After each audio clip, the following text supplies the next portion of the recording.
Kanagalu media YouTube ಚಾನಲ್ಗೆ ಸ್ವಾಗತ. Show man ಅಂತಲೇ ಫೇಮಸ್ ಆಗಿರೋ ಜೋಗಿ ಪ್ರೇಮ್ ಅವರು ಯಾವುದೇ ಒಂದು ಸಿನಿಮಾ ತೆಗೆದುಕೊಂಡ್ರೂ ಹಾಡು ಮಾತ್ರ ಸೂಪರ್ ಹಿಟ್ ಆಗಿರುತ್ತೆ.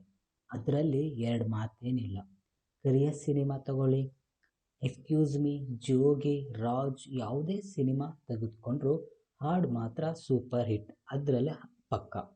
ಈ KD ಸಿನಿಮಾ ಸಾಂಗ್ ರಿಲೀಸ್ ಆಗಿ ಸೋಷಿಯಲ್ ಮೀಡಿಯಾದಲ್ಲಿ ತುಂಬ ವಿರೋಧದ ಅಲೆಯನ್ನು ಎಬ್ಬಿಸಿದೆ. ಫಸ್ಟ್ ಒಂದೆರಡು ಸಾಂಗ್ ರಿಲೀಸ್ ಆಯಿತು KD ಸಿನಿಮಾದು, ಎಲ್ಲರೂ ಕೂಡ ಹೊಗಳಿದ್ರು, ಎಲ್ಲರೂ ಕೂಡ ಇಷ್ಟಪಟ್ಟರು. ಇವಾಗ ಒಂದು ಸಾಂಗ್ ರಿಲೀಸ್ ಆಗಿದೆ, ಐಟಮ್ ಸಾಂಗ್ ಸೆರ್ಗು ಸೆರ್ಸೆ. ಈ ಸಾಂಗ್ನ ಸೋಷಿಯಲ್ ಮೀಡಿಯಾದಲ್ಲಿ ವಿರೋಧದ ಅಲೆಯೇ ಸುನಾಮಿನೇ ಎದ್ದಿದೆ ಅಂತ ಹೇಳಿದ್ರು ತಪ್ಪಾಗಲ್ಲ.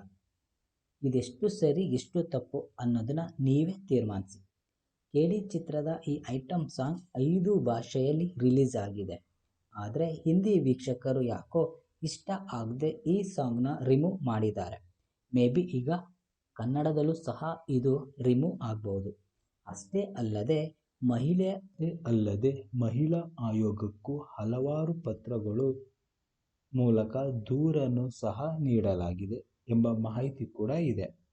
ಆದರೆ ಇಲ್ಲಿ ನಮಗೆ ಕಡೆಯದಾಗಿ ಕಾಣುವ ಪ್ರಶ್ನೆ ಎಂದರೆ, ಒಂದು ಸಾಂಗ್ ಬಗ್ಗೆ ಇಷ್ಟೊಂದು ವ್ಯಾಪಕವಾಗಿ ವಿರೋಧವಾದರೆ ರಸ್ತೆಗಳ ಬಗ್ಗೆ, ಟೋಲ್ಗಳ ಬಗ್ಗೆ, ನಿರುದ್ಯೋಗ ಸಮಸ್ಯೆಯ ಬಗ್ಗೆ ಯಾಕಿಲ್ಲ?